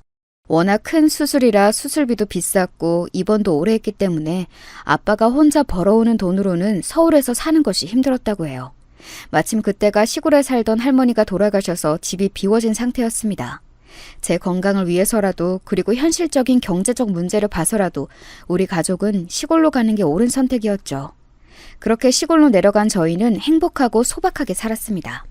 부모님은 작게 밭에서 농사하고 과수원도 하셨어요. 수영아, 집에 가자. 오늘 엄마가 학교에서 집에 오면 간식으로 수박 잘라놨다고 했어. 그거 먹고 언니랑 계곡 가서 물놀이 하자. 지혜야, 너도 갈래? 좋아. 언니 지혜랑 범수도 같이 가자. 계곡에서 놀다가 잠자리도 잡으러 가자. 나 너무 신나. 시골에서 사는 삶은 아주 즐거웠어요. 언니랑 친구들이랑 학교 끝나고 같이 놀러 다니던 기억이 제 인생에서 가장 행복했던 기억이랍니다. 시골에서 사니까 제 건강도 아주 좋아져서 나중에는 무리하지 않으면 정상적인 사람처럼 살 수 있을 정도였죠. 아무튼 그렇게 시골에서 고등학교까지 졸업한 저는 부모님을 따라 과수원 일을 같이 하고 있었습니다. 우리 수영이는 언제 결혼하려고? 언니는 결혼하니까 확실히 인생이 달라진 것 같아. 너도 좋은 남자 만나서 결혼하면 좋겠어. 그런데 아무리 주위를 둘러봐도 내 동생이 너무 아까워서 소개해줄 사람이 없다. 때가 되면 하겠지. 근데 언니, 나는 결혼 생각이 없어. 내 몸 하나 건사하기도 이렇게 힘든데 어떻게 결혼해? 결혼하면 시댁 식구들도 챙겨야 하잖아. 또 아이를 과연 내가 낳을 수 있을까? 요즘은 의학기술이 워낙 발달해서 괜찮지 않을까? 수영이 너 그래도 우리가 시골로 와서 건강도 많이 좋아졌잖아. 결혼해서도 시골에서 살면 되겠네. 언니, 누가 요즘 마누라 따라서 처가에서 사냐? 웃겨 진짜. 아, 됐어. 나는 결혼 안 할래. 몸도 아픈데 이런 나랑 누가 결혼하겠어? 그냥 내가 부모님 모시고 평생 살게. 언니는 똑똑해서 서울로 대학을 가서 거기서 형부를 만나 결혼했어요. 다정하고 성실한 형부를 부모님도 많이 좋아했습니다. 문제는 바로 저였어요. 몸이 아무리 좋아졌다고 해도 그건 어디까지나 제 기준이었습니다. 많이 봐줘야 정상인 수준이었고 조금만 무리해도 얼굴색 자체가 변했거든요. 부모님 농사와 과수원 일을 돕다 쓰러진 날도 아주 많았습니다. 그래서 부모님은 오히려 제가 결혼해서 집에 있는 것을 원하셨어요. 수영아, 엄마가 선자리 알아왔어. 여기 나가봐. 저쪽 마을 은행 다니는 사람 아들인데 괜찮대. 키가 조금 작고 못생기긴 했는데 그래도 사람의 된데미가 중요하잖아. 알지? 아유, 나는 결혼 안 해도 된다니까. 그냥 이렇게 엄마랑 아빠랑 평생 살 거니까 그런 줄 알아. 엄마는 내가 평생 모시고 산다고 해도 왜 싫대? 웃겨. 필요 없다고 했지. 엄마랑 아빠가 너보다 더 튼튼하고 사진 멀쩡한데 뭘 모셔? 그냥 평범하게 결혼해서 가정주부를 살아. 응? 엄마는 네가 평온한 인생을 살길 바란다고. 부모님은 계속해서 선자리를 들고 오셨는데 저는 결혼하고 싶은 마음이 들지 않았습니다. 그래서 그렇게 몇 년을 거절하고 혼자 살았는데 그런 제가 결혼까지 하게 된 사건이 발생했습니다. 언니를 보러 서울에 갔다가 길을 잃었는데 어떤 남자 한 명이 제가 터미널까지 갈 수 있게 도와주었어요. 아, 여기로 가세요? 이 지역이 마침 우리 엄마 고향이라 저도 알거든요. 이렇게 보니 반갑네요. 이것도 인연인데 우리 커피라도 한 잔 마실래요? 아, 네, 좋아요. 이 지역이 작아서 아는 사람도 별로 없는데 진짜 신기하네요. 아, 제 이름은 박수영이에요. 성함이 어떻게 되세요? 저는 지금 부모님 일을 돕고 있어요. 저는 김민석입니다. 서울에 있는 회사에서 사무직으로 일하고 있어요. 만나서 반갑습니다. 알고 봤더니 그 남자의 어머니 고향이 제가 살던 동네였어요. 그렇게 마주 앉아 얘기하는데 시간 가는 줄 모르겠더라고요. 평생 결혼하지 않을 거라고 떠벌리고 다녔던 저는 결국 이 남자와 사랑에 빠져 결혼까지 단번에 하게 되었습니다. 엄마는 수영이 네가 결혼한다니까 너무 행복해. 원래 이렇게 결혼 안 한다고 하는 애들이 먼저 간다니까. 우리 두 딸이 드디어 다 결혼하다니 이제 죽어도 여한이 없어. 그리고 시골에 사는 분들은 아시겠지만 원래 시골은 동네가 좁아서 모두가 다 아는 사이잖아요. 시어머니와 우리 엄마도 건너 건너 아는 사이였어요. 그래서 결혼도 차근차근 양가 반대 없이 진행되었습니다. 그렇게 저는 제가 평생 행복하고 평화롭게 살 줄 알았어요. 그런데 막상 결혼하니 완전히 반대였습니다. 남편은 삼형제 중 장남이었고 2명의 동생들은 이미 결혼한 상태였어요. 처음에는 남편이 겉모습도 멀쩡하고 직업도 사무직이라 안정적인데 왜 결혼하지 않았는지 의문이었습니다. 그런데 결혼하고 나니 그 이유를 알게 되었어요. 여보, 우리 부모님께 전화했어? 내가 안부 인사는 꼭 했으면 좋겠다고 했잖아. 결혼했으니까 사람의 도리는 해야지. 며느리가 먼저 전화하면 얼마나 시부모님이 좋아하시겠어. 안 그래? 그 이유는 바로 남편은 아주 지독한 효자였습니다. 결혼 전에도 부모님을 많이 챙기는 것은 알고 있었는데 이 정도일 줄은 몰랐어요. 남편은 안부 전화를 할 거면 본인이 하던가 꼭 저를 시키더라고요. 네, 어머님. 아, 그러셨구나. 네. 아, 맞아요. 우리 친정엄마도 그 소리 하더라고요. 어쩔 수 없는 현상 같아요. 네. 그럼 이번 주 주말에 남편하고 같이 찾아뵐게요. 네. 문제는 시어머니 전화를 한 번 하면 무조건 최소 1시간은 넘어갔다는 사실이에요. 전화를 끊으려고 하며 자꾸 다른 소리를 하셨습니다. 그러니 한 번 전화하면 저는 전화기를 붙들고 있어야 했어요. 제가 아무리 전업주부여도 집안일이 할 게 많은데 이런 식으로 시간을 뺏기니 곤란했습니다. 딱히 저에게 시집살이 하는 것은 없었는데 이런 점이 저를 힘들게 했어요. 이것도 뭐 참으라면 참을 수가 있었는데 문제는 동서들이었습니다. 저는 언니가 있어서 여자들과 지내는 게 오히려 남자들하고 지내는 것보다 훨씬 편했거든요. 그래서 내심 동서가 2명이나 있으니 며느리들끼리 잘 지내고 싶은 마음이 있었어요. 그런데 동서들은 이미 둘이 너무 친한 사이라 제가 끼어들기 힘들었습니다. 형님, 우리 시댁은 제사가 1년에 10번이에요. 원래 15번이었는데 저랑 동서랑 얘기해서 줄인 거니까 저희한테 고마워하셔야 해요. 아, 그리고 명절이나 제사 때는 전날에 미리 와서 음식 준비하는 게 이 집안 규칙이니까 미리 알고 계세요? 음식을 우리가 준비하는 거예요? 요즘은 다 사다 먹는다고 하던데 그렇구나. 제가 시골에서 올라와서 잘 모르니까 많이 알려주세요. 서울은 아주 어릴 때만 살았거든요. 시골 출신이라는 말은 저희도 들었어요. 저랑 작은 형님은 서울 토박이라 큰 형님이 참 신기해요. 시골에도 햄버거랑 피자 팔아요? 저는 살면서 서울을 벗어난 적이 없거든요. 시골에서는 진짜 주식이 감자랑 고구마예요? 우리 나중에 아이들 데리고 형님네 집으로 가도 되는 거죠? 애들 농촌 체험학습 어디로 갈까 했는데 형님네 집으로 가면 딱 좋겠네요. 아, 네, 오세요. 마침 우리 집에 농사도 짓고 과수원도 해서 아이들 오면 놀 거 많을 거예요. 언제든지 환영이에요. 동서들은 둘 다 서울 토박이었는데 은근히 저를 시골 출신이라고 무시하는 모습도 있었어요. 느낌상 우리 친정이 되게 가난하다고 생각하는 것 같더라고요. 그러는 본인들도 그렇게 여유롭게 사는 편은 아니었어요. 아무튼 결혼 생활이 제가 생각한 것과는 매우 달랐습니다. 그래도 친언니도 서울에 거주하니 그나마 다행이었어요. 문제는 여기서 또 발생했습니다. 당신 또 처형집에 갔다 왔어? 일주일에 도대체 몇 번을 가는 거야? 내가 그렇게 우리 집에 가자고 할 때는 피곤하다고 하더니 처형집은 왜 이렇게 자주 가? 언니가 나 기력 보충하라고 백숙 먹으러 오라고 해서 다녀왔어. 당신 것도 챙겨줘서 그거 들고 오느라 힘들었어. 시댁도 일주일에 한 번은 가잖아. 처형 집에 갈 시간에 우리 부모님 얼굴도 보고 와. 우리 엄마도 당신 먹으라고 반찬 많이 챙겨주잖아. 이런 시어머니 또 없다? 알겠어. 내가 시댁에 자주 가는 것처럼 당신도 우리 친정에 얼굴 비추고 그래. 매번 나만 효도를 하는 것 같잖아. 우리 부모님도 당신 얼굴 보고 싶다고 하더라. 나는 일하느라 바쁘잖아. 그리고 나도 당연히 처가 가고 싶지. 그런데 현실적으로 거리도 멀고 가려면 시간을 내야 하니까 그런 거잖아. 당신은 왜 매번 내가 우리 집 얘기를 꺼내면 그렇게 친정 얘기를 해? 사람 답답하게. 답답한 게 아니라... 됐다. 아니야, 내가 말을 잘못했네. 싸우지 말자. 다음에 내가 시댁에 가서 얼굴 비추고 올게. 연락도 서로 자주 하는 걸로 하자. 남편은 제가 언니네 집에 다녀오면 자꾸 시댁에도 방문하라고 했어요.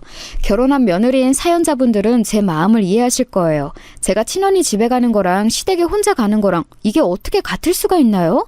그런데 남편과 시댁이나 친정 얘기를 시작하면 결론은 싸움으로 가는 대화가 아주 많았어요. 그러다 보니 자연스럽게 싸우기 싫어서 그냥 넘어가게 되더라고요. 이러다 사건이 하나 발생하게 되었습니다. 시부모님은 딱히 저를 못살게 군다거나 대놓고 싫은 소리를 하는 분들은 아니라고 했잖아요. 그런데 명절이나 제사는 꼭 챙기는 분들이었어요.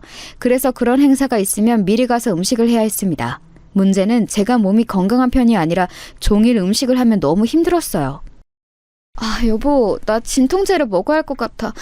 지금 머리가 핑핑 돈다. 내가 조금 무리하면 이러더라고. 아무래도 아까 부엌에서 환기가 잘 안 되는데 계속 요리하느라 신경 써서 그런가 봐. 그래? 알겠어. 자, 여기. 우리 집이 명절이랑 제사를 유독 중요하게 여겨서 그래. 당신이 이해해줘. 그래도 이렇게 끝나면 우리 먹을 음식도 챙기고 좋잖아. 그렇지? 워낙 준비해야 하는 음식의 종류가 많아서 나중에는 명절이나 제사가 다가오면 일주일 전부터 머리가 아프기 시작했어요. 한 달에 한 번은 꼭 모여야 해서 편두통을 달고 살았습니다. 그래도 저는 결혼했으니 며느리 도리로 군말 없이 참여했어요. 그런데 어느 날 부모님이 과수원 일이 갑자기 잘 되면서 일손이 부족하다고 연락이 왔습니다. 그래서 남편에게 같이 일을 도우러 가자고 했더니 뭐라고 했는지 아세요? 거기까지 언제 내려가? 내가 일이 바쁜 거 알잖아. 나도 당연히 돕고 싶어. 그런데 내가 내려가서 일 돕고 올라오면 나는 언제 쉬어? 뭐? 당신 말 진짜 섭섭하게 한다. 나는 힘들어도 당신의 집안 명절이나 제사 때 빠지지 않고 참여하는데 당신은 이렇게 단칼에 거절해? 우리 부모님이 언제 매달 내려오라고 했어? 이번만 부탁한 건데 왜 그렇게 말해? 나는 밖에서 일하느라 바쁘잖아. 내가 당신하고 같아? 내가 가기 싫다고 한 거 아니잖아. 당연히 나도 가고는 싶어. 그런데 지금 겨우 주말에만 쉬는데 그 주말을 이용해서 다녀오자고 하니까 현실적으로 힘들다는 거지. 그럼 나 데려다주고 당신은 올라가. 그러면 되겠네. 우리 부모님한테는 급한 일이 있다고 내가 말할게. 그럼 됐지? 제가 시댁에 하는 것처럼 남편도 친정의 도리를 다하길 바랬어요. 그런데 남편은 일이 바쁘다며 우리 친정 일에는 진심으로 돕지 않았습니다. 너무 속상했지만 언니에게 말했더니 남자들이 원래 그렇다고 저보고 참으라고 하더라고요. 그래서 혼자 친정에 가서 일을 도왔는데 너무 다행인 것은 친정 부모님께서 하던 과수원이 크게 성공했다는 거였습니다. 아니 엄마, 이게 다 뭐야? 우리 이렇게 주문이 많이 들어와?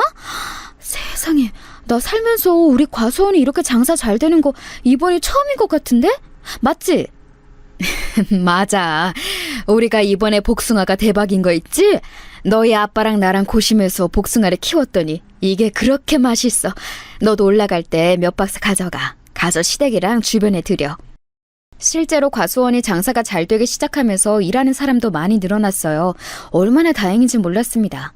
이 얘기를 시부모님 앞에서 했더니 시어머니가 크게 관심을 보이더라고요. 그래? 과수원이 잘 되면 진짜 돈을 많이 번다고 하던데 다행이구나. 사돈께서 열심히 일하시더니 이렇게 성공하셨네. 이제 우리 새아가가 임신만 하면 얼마나 좋으실까? 그러니까요. 안 그래도 남편하고 같이 노력 중인데 도저히 우리 부부에게 아기가 찾아오질 않아요. 병원에서는 제가 몸이 약해서 그런 거라고 하던데 남편하고 요즘 시험관을 통해 가질까 생각하고 있어요. 시험관으로 가지면 몸이 더 약해지지 않을까? 몸에 무리가 가지 않도록 조심해라. 그나저나 세아가 이건 아들한테 비밀로 하고 들어주렴. 조심스러운데 돈을 좀 빌려줄 수 있겠니? 둘째 내가 이사 간다고 하던데 조금 보태준다고 말했거든. 그런데 지금 당장 돈이 없어. 어느 정도가 필요하세요? 저도 제가 일하는 건 아니라 친정 부모님께 따로 말씀을 드려야 해서요. 너무 많은 돈은 조금 곤란할 것 같아요. 많이는 아니고 딱 이사에 필요한 만큼이면 되는데 어떻게 안 되겠니? 일단 아들한텐 비밀로 해다오. 부모가 돈이 없어서 며느리에게 빌린다는 것을 알면 속이 어떻겠니? 시부모님은 우리 친정 부모님의 과수원이 잘 된다는 소식을 듣자 돈을 조금씩 빌려가기 시작했습니다. 처음에는 그렇게 크지 않은 돈이었어요. 그런데 점점 날이 갈수록 빌리는 돈이 많아졌고 심지어 갚는 기한도 늘어나게 되었습니다. 그래서 너무 고민이야. 자꾸 남편한테 비밀로 하라고 하면서 돈을 빌려가더라고. 엄마한테 슬쩍 말하니까 엄마는 신경 쓰지 말래. 어떻게 신경을 안 써? 돈을 갚는 것도 적은 것 같더라. 괜히 시댁에 밉보여서 좋을 게 없으니까 그런 것 같아. 일단 너한테 또 빌려달라는 말 하면 이제 둘러대.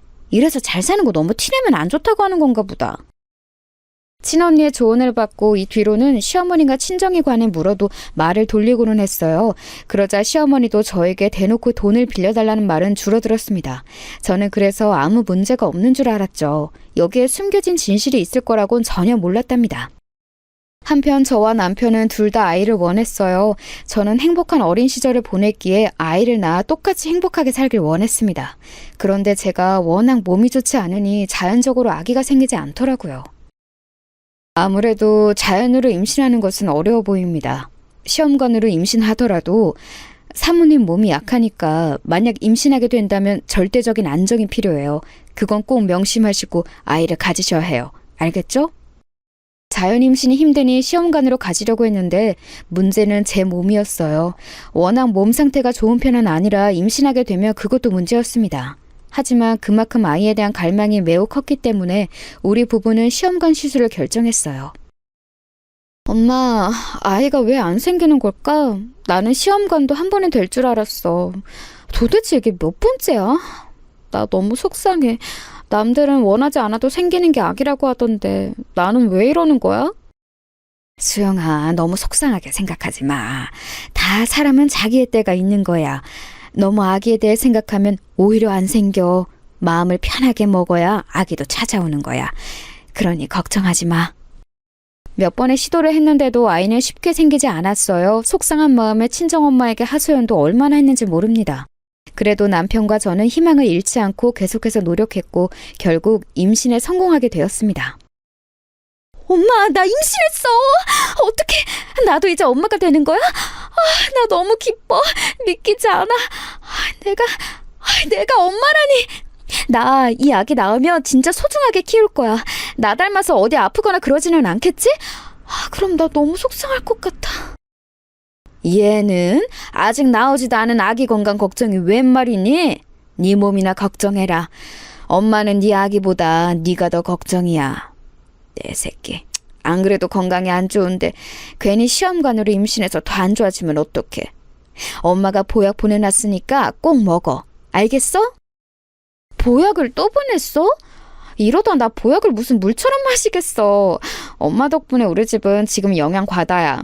시댁에선 나 임신해도 축하한다고 하고 아무 지원도 안 해주던데 역시 엄마밖에 없다. 제가 임신하고 섭섭했던 점은 바로 이거였어요. 물론 임신했다고 시댁에서 선물을 준다거나 그런 게 당연한 것은 전혀 아니라고 생각합니다. 그런데 진짜 아무것도 해주지 않으니 섭섭하더라고요. 이런 와중에 동서들과 갈등이 본격적으로 시작되었습니다. 그날은 제사 전날이라 며느리들끼리 모여서 음식을 하고 있었어요.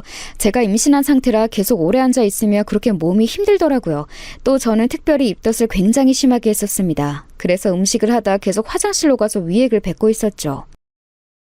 아가, 괜찮니? 입덧 때문에 힘들구나. 너무 힘들면 작은 방에 가서 누워있으렴. 나머지는 우리가 할게. 안 그래도 몸도 안 좋은데 걱정이다. 시어머니는 그런 저를 보며 걱정하시며 쉬라고 해주셨어요. 웬만하면 저도 옆에서 같이 음식을 했을 텐데 입덧도 그렇고 유난히 저는 어지럼증이 심하더라고요. 여러분도 임신했을 때 증상이 심했던 분들이 있으시죠? 병원에서도 저는 특별히 조심해야 한다고 할 정도라 유난히 조심했는데 그 모습이 동서들에게는 안 좋게 보였나 봅니다. 형님, 나오셔서 식사라도 하세요. 그렇게 누워만 있으면 오히려 더 어지럽지 않아요? 적당히 몸이 움직여야 아이도 더 좋아해요. 엄마가 너무 가만히 있으면 아이가 답답하니까 나오세요. 맞아요. 저도 임신했을 때 누워 있었더니 병원에서 몸을 조금 움직여야 아이가 좋아한다고 하더라고요. 일단 나오셔서 뭐라도 드세요.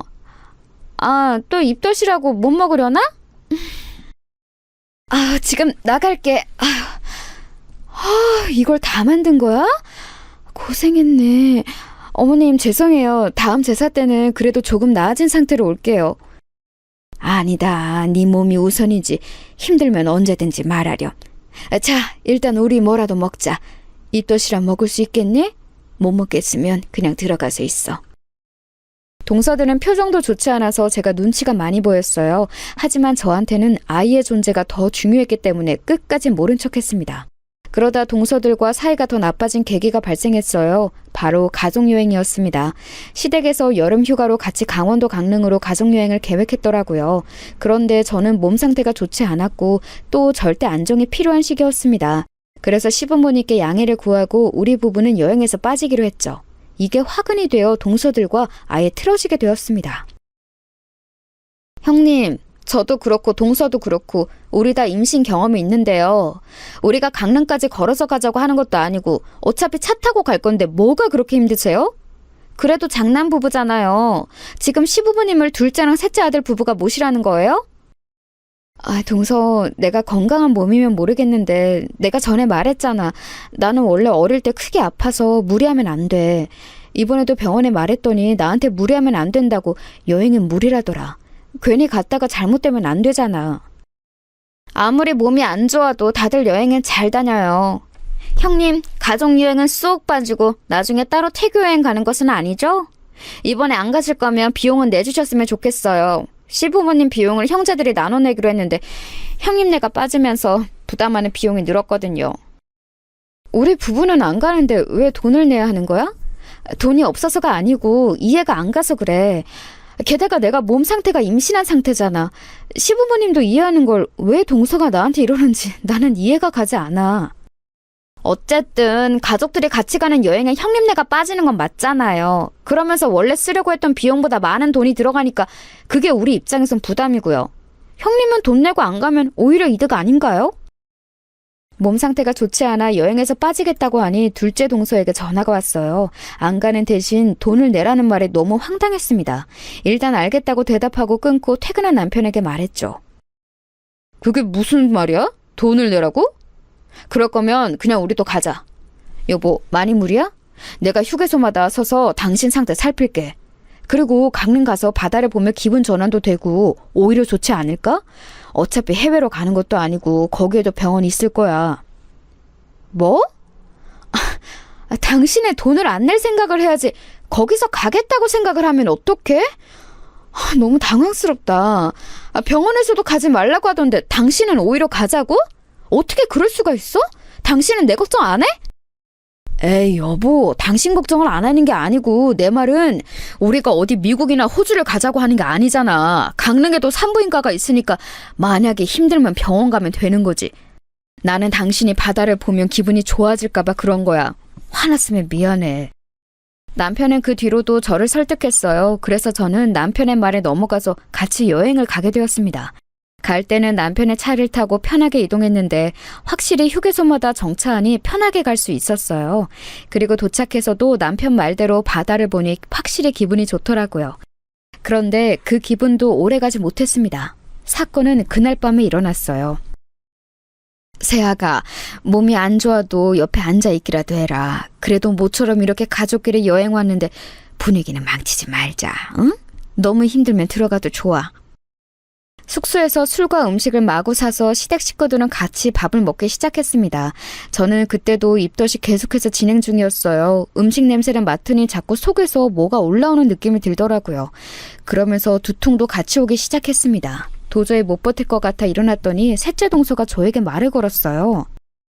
형님, 일어나신 김에 저쪽에서 저희 술 좀 가져다 주세요.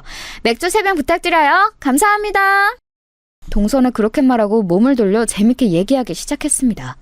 당황했지만 맥주만 가져다 주고 방에서 쉬려고 했어요. 그렇게 술이 있는 베란다로 나가서 술을 가져오려고 했는데 순간적으로 머리가 핑 도는 느낌이 들었어요. 어떡하지? 여보. 저는 순간 몸이 너무 무겁게 느껴졌습니다. 그러면서 중심을 잃고 그대로 바닥에 넘어지고 말았어요. 넘어지면서 발목도 헛디뎠고 손으로 술두를 잡아 큰 소리가 나기 시작했죠. 여보! 이게 무슨 일이야? 여보, 괜찮아? 여보! 엄마, 아버지! 119 불러주세요! 수영아, 정신 차려, 수영아! 의식을 완전히 잃은 것은 아니었는데 정신을 제대로 차릴 수는 없었습니다. 그렇게 119가 와서 병원에 실려가게 되었죠. 정말 다행히 저도 아이도 크게 다치지는 않았어요. 하지만 아이가 놀랐는지 배가 무척 뭉쳤고 저도 정신적인 고통이 매우 컸습니다. 발목도 분슬러지고 넘어지며 허리와 골반이 삐어서 움직이기 힘들더라고요. 수술하거나 그럴 정도는 아니었는데 확실히 몸에 무리가 가긴 했습니다. 아니, 당신은 왜 형수님한테 술을 가져오라고 시켜서 이 사단을 만들어? 그냥 당신이 가져왔으면 되잖아. 형수님, 괜찮으세요? 임신한 몸인데. 괜찮아요, 서방님. 걱정해 주셔서 감사합니다. 아기가 놀랐는지 태동이 조금 있지만 그래도 무리가 갈 정도는 아니에요. 동서, 나는 괜찮아. 미안해하지 않아도 돼. 동서 때문에 그런 거 아니야. 119에 실려간 거라 가족들이 저를 많이 걱정했어요. 딱 2명의 동서만 빼고요. 동서들은 쓰러져서 응급실에 누워있는 저를 가족들 몰래 째려보았죠. 너무 당황스러웠지만 최대한 모른 척을 했습니다. 시어머니도 그런저런 매우 걱정하셨어요. 아가 괜찮니? 그러게 너무 힘들면 여행 안 와도 된다고 했잖니.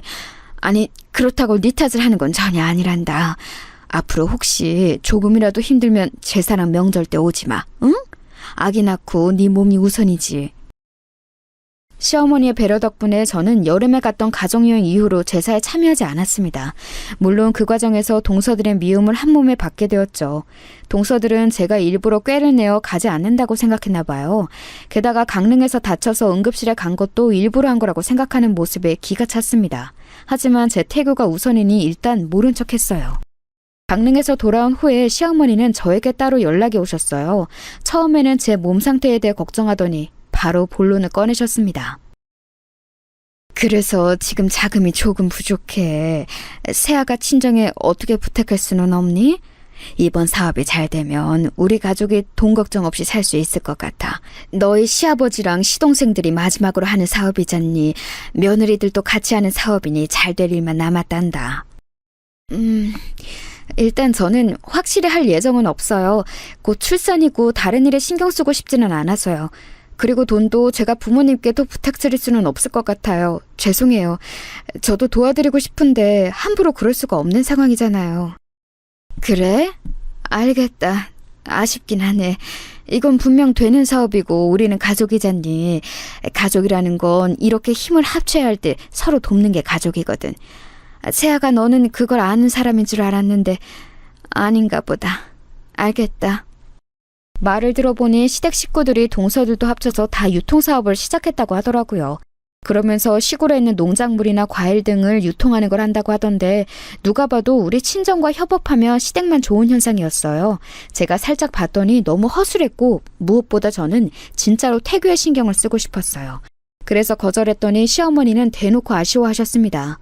하지만 그렇다고 정 때문에 사업을 같이 하는 것은 말이 되지 않는다고 생각했죠. 자금을 원하길래 그것도 거절하고 저도 불편한 마음으로 있던 도중이었어요. 그러다 오늘 제가 제보한 사연에 절정이 되는 사건이 발생했어요.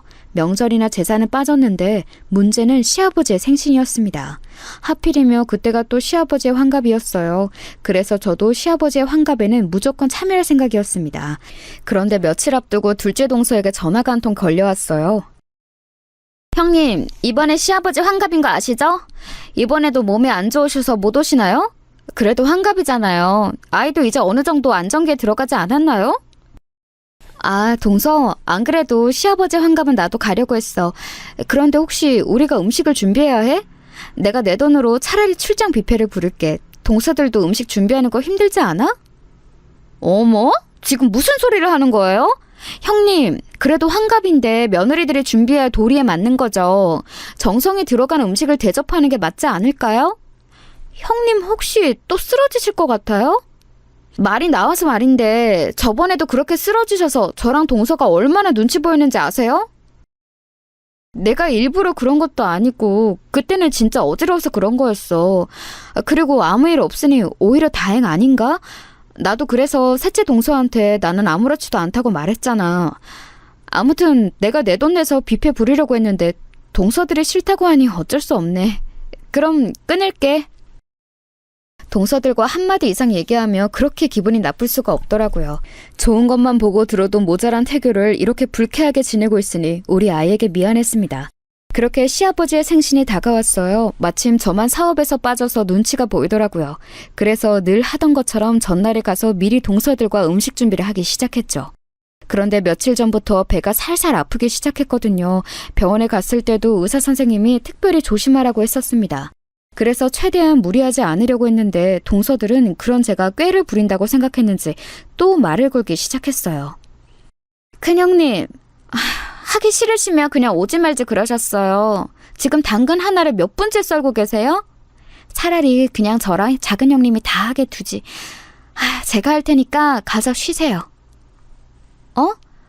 아니야, 내가 할게. 동서 미안해. 일부러 그런 게 아니고 잠깐 순간적으로 배가 땡겨서 그랬던 거야. 지금 내가 만삭이라 배가 살살 아프더라고. 곧 아기가 나올 거라 그런가? 아, 그래요? 초기도 아니고 만삭이면 오히려 움직여야 좋은 거 아닌가? 맞지, 동서? 우리도 그랬잖아. 그래서 원래 막달에는 사람들도 일부러 움직이고 그러던데. 형님, 그러면 여기 와서 칼질 계속해주세요. 여기 양파 다 다듬어주세요. 이거 하면 오히려 배가 안 뭉칠걸요? 동서들은 그날따라 저에게 이것저것 시키는 게 참 많았습니다. 그동안 제 몸 상태를 이유로 명절과 제사 때 얼굴을 비추지 않아 불만이 많이 쌓였나 보더라고요. 그래서 저도 일부러 더 보란 듯이 몸을 움직였어요. 앓는 소리를 하기 싫었던 것도 있었고 미안한 마음도 있었거든요. 지금 생각하면 그러면 안 되는 거였습니다. 동서들은 계속해서 저에게 이거 해라 저거 해라 말이 많았어요. 시킨 대로 일하는 도중 머리가 핑 도는 느낌을 받았습니다. 이상하게 몸이 좋지 않았어요. 그러면서 배가 자꾸 아프더라고요. 순간 이건 무조건 진통이라는 느낌이 들었습니다. 친언니가 저에게 말하길 진통이면 딱 안다고 했었거든요. 이제까지 겪어본 적 없던 그 느낌이었습니다. 순간 악소리를 내며 저는 부엌 한 구석에 쓰러지고 말았어요. 식은땀이 비오듯 오기 시작했죠. 남편이나 시부모님을 부르고 싶었는데 하필이면 그때 집에 동서들과 저만 있었어요. 그래도 사람이 사람을 아무리 미워해도 이렇게 쓰러져 있으면 당연히 걱정하지 않나요? 인간 대 인간으로 길 가다 사람이 쓰러져도 돌아보는데 동서들은 제가 큰 소리를 내며 쓰러져도 제 쪽으로 오지 않았어요. 사람이 아파서 끙끙대는데 어떻게 그렇게 무시할 수 있는지 어마어마하더라고요. 동서! 제가 너무 고통스러워하며 동서들을 불렀는데 동서들은 듣고도 모른 척 하더라고요. 심지어 자기들끼리 뭐라고 했는지 아세요? 너무 충격적인 대화가 제 귀에 들렸습니다. 듣기 싫어. 전혀 또 꾀병 부리네. 진짜 뭘 저렇게 아프다고 난리야? 혼자만 임신해? 동서도 나도 출산 경험이 있는데 저러는 거 너무 꼴 보기 싫어. 왜 저러는 거야? 누가 보면 혼자만 임신했어. 저 정도는 아니지 않아? 그러니까요. 아니 적당히 해야지. 저번에도 저래놓고 온 가족이 응급실로 데려갔더니 아무 문제도 없었잖아요. 제가 그때 얼마나 눈치가 보이는지 몰라요. 맥주 하나 가져다 달라고 했다가 이번에도 그럴걸요? 우리가 한 번 속지 두 번 속아요? 사업도 자기만 쏙 빠졌더라. 이러다가 우리 잘 되면 콩고물이라도 얻으려고 난리치겠지? 그때 가서 친한 척 껴달라고 하면 모른 척하자. 진짜 어쩜 저렇게 얄미운지 몰라.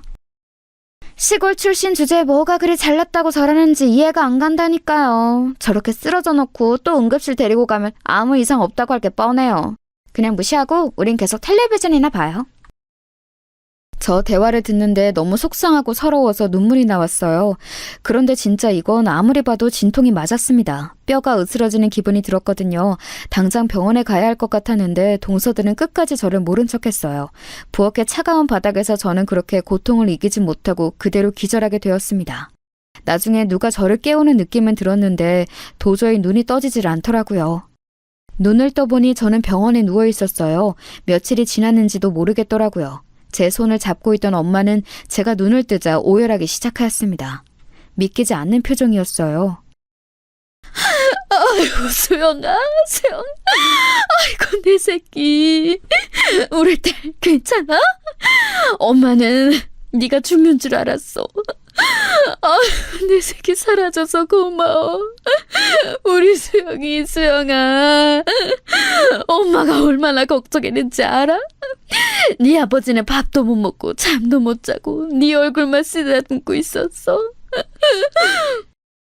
오는 엄마 옆에는 아빠도 눈에 눈물이 맺힌 채로 저를 바라보고 있었습니다. 이게 무슨 상황인가 싶었는데 순간 제 배로 시선이 갔어요. 그런데 배가 심하게 훌쭉했습니다. 만삭이라 누워도 배가 볼록했었는데 누가 봐도 제 배는 평평했어요. 엄마, 내 아기는? 왜 내 배가 훌쭉해? 우리 아기 어디 있어? 수술한 거야? 지금 신생아실에 있어? 우리 아기는 어떻게 된 거야? 어? 제가 묻는 말에 엄마와 아빠는 엉엉 울며 대답하지 못하셨어요. 답답한 마음에 소리치자 간호사가 제가 누워있는 병실로 들어왔습니다. 그러면서 의사가 잠시 후에 들어왔고 저는 청천벽력의 소식을 듣게 되었어요. 저 환자분 충격이 크시겠지만 사실을 알려드려 해서요. 환자분이 쓰러지면서 뱃속의 태아는 그대로 사산했습니다. 진통을 느끼셨을 때 바로 병원으로 오시라고 제가 그렇게 말씀을 드렸는데 너무 안타까워요. 아이는 하늘로 보내주었습니다. 환자분도 상태가 심하게 안 좋았는데 기적적으로 살아나셨어요. 앞으로 며칠 더 입원하시고 회복 잘하시길 바랍니다. 여러분, 너무 충격이 크면 아무 말도 나오지 않는다는 것을 아세요? 저는 의사의 말에 머리가 울리면 눈물도 나오지 않았습니다. 처음에는 믿기지 않았어요.